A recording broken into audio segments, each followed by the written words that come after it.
अस्सलामुअलैकुम। कैसे हैं आप सब? अल्लाह आप सबों को हमेशा अच्छा और खुश रखे, और किसी की कोई तकलीफ हो तो अल्लाह अपनी रहमतों से हर एक की तकलीफ को खत्म करे। और जो भी बंदा मुझसे दुआ के लिए कहते हैं, अल्लाह उनकी हर जायज दुआओं को कबूल करे और उनके हर पुश्तों को, उनके हर घर को आबाद करे। आमीन। पता है, मैं बहुत जल्दी बीमारी से अच्छी हो गई, एक 10-12 दिन में ही। आज उठकर आपके लिए पहली रेसिपी बना रही हूँ। बैगन शादी वाला जो मैंने डाली थी, वो बैगन में झींगे में बना रही हूँ, और उसी मसाले से।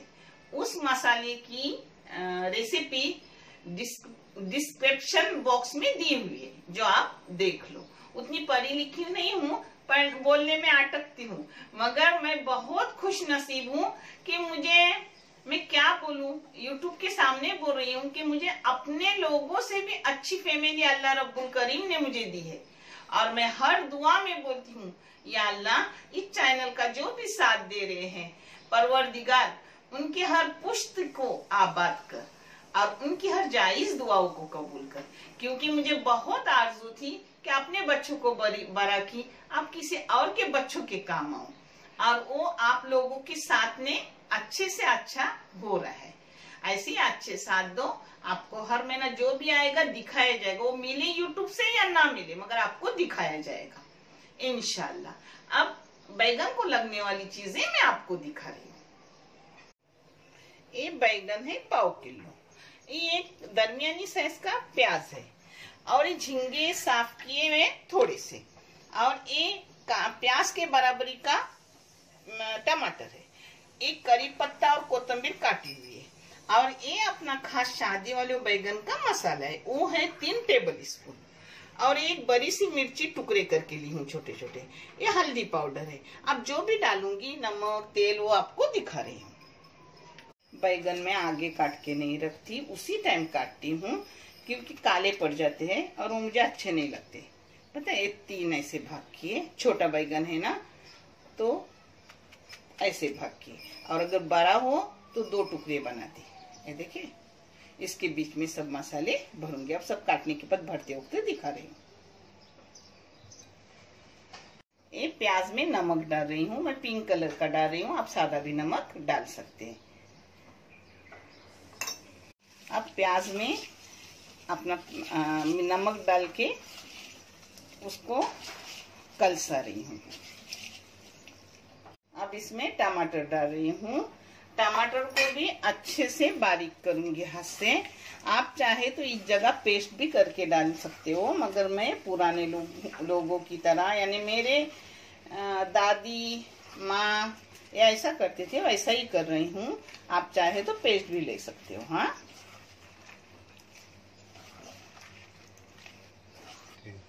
अब इसमें हल्दी डाल रही हूँ। हल्दी ये थोड़ी सी, 1/2 चम्मच।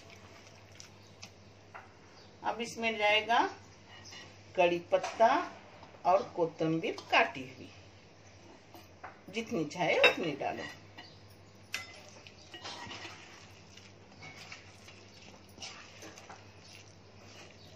अब इसमें अच्छा खासा तेल डालूंगी, यानी ये कम से कम 3 टेबल स्पून।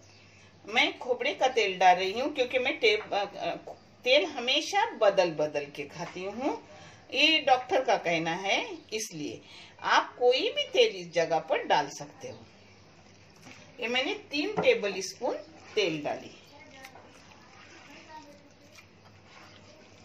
ये मिर्ची के टुकड़े किए हुए डाल रही हूँ। हाँ, इसमें अपना 3 टेबल स्पून मसाला जा रहा है, जिसका वीडियो मैंने डिस्क्रिप्शन बॉक्स में दी हूँ, वो आप देख लो। हाँ, मेरे बच्चे देते हैं, मुझे क्या समझता नहीं उतना, क्योंकि उस टाइम ये नहीं था। ये अगर होता ना तो ये भी सीख जाती है। अल्हम्दुलिल्लाह तेज था दिमाग मगर ये फोन वगैरह नहीं थे उस टाइम। बाद में बच्चे होने के बाद फोन मिले, वो घर के फोन रहते थे हमारे।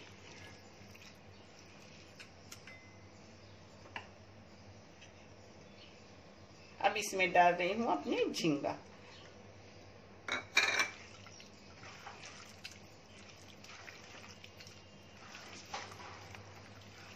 झींगा को भी अच्छे से अंदर कलाई। अब मैं एक आपको भर के दिखा रही हूँ बैगन। बहुत मजेदार रहती है, रोटी के साथ भी और दाल चावल के साथ भी बहुत अच्छा लगता है। एक बार करो, अगर अच्छा नहीं लगा तो जो मुझे बोलना वो बोलो, और अच्छा लगा तो अच्छे से कमेंट भी दो। देखिए ऐसा भरने का और रखने का। अभी सब भरूंगी और आपको दिखाऊंगी। ये अच्छे से ऐसा भर ली हूँ। हाँ, अब ऐसे सब भरूंगी और आपको दिखाऊंगी। ये देखो अपने सब बैगन भर के हो गए। अब इसमें पानी डालूंगी। पानी आप अपने हिसाब से डालो। बैगन छोटे है तो कम पानी डालो, बड़े है तो थोड़ा ज्यादा डालो। और इसको ढक के रखने का अच्छे से, फिर वो अच्छे से पक्के हो जाता है। मीडियम गैस पे रखने का। अब मैं इसको मीडियम गैस पे रखूंगी। ये प्याली भर के पानी डाली, देखिए हो गया। इसको ढकूंगी और बारीक गैस से आराम से पकने दूंगी। गैस को उबाल आने तक फास्ट रखूंगी और फिर मीडियम करूंगी उसको।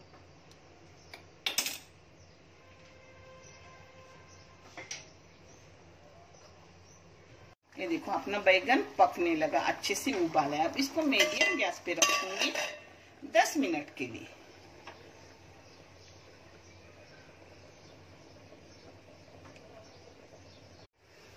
देखो अपना बैगन बारीक गैस पे रखा, एकदम नरम अच्छे से हो गया।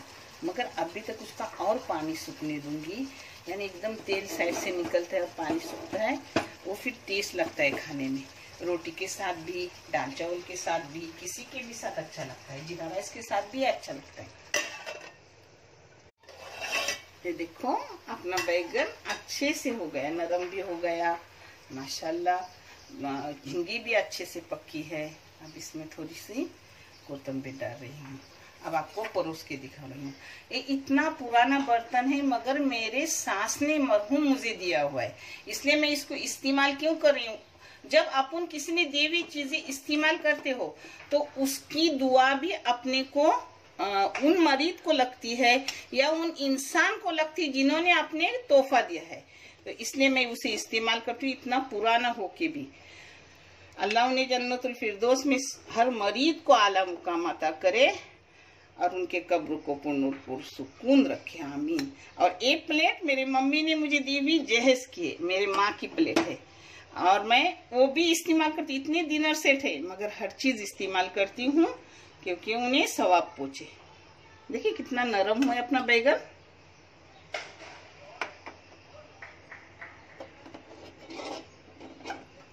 देखिए अच्छे से झींगे भी हो गई, एकदम बैगन नरम हो गया। ऐसा रखने का और दूसरी काम करने के जरूरी नहीं कि अपन उसके पीछे ही बैठे रहे।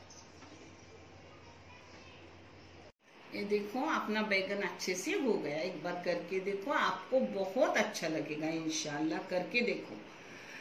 मैं जब से YouTube निकाली हूँ आज तक कोई चीज बाहर की नहीं लाई, घर की ही लाके इस्तेमाल करती हूँ। मगर मेरे बेटे ने पहले ही बिछाने वाला बाहर का लाया, वो गोल बिछाती हूँ, वो भी मेरे पुराने जहेज के।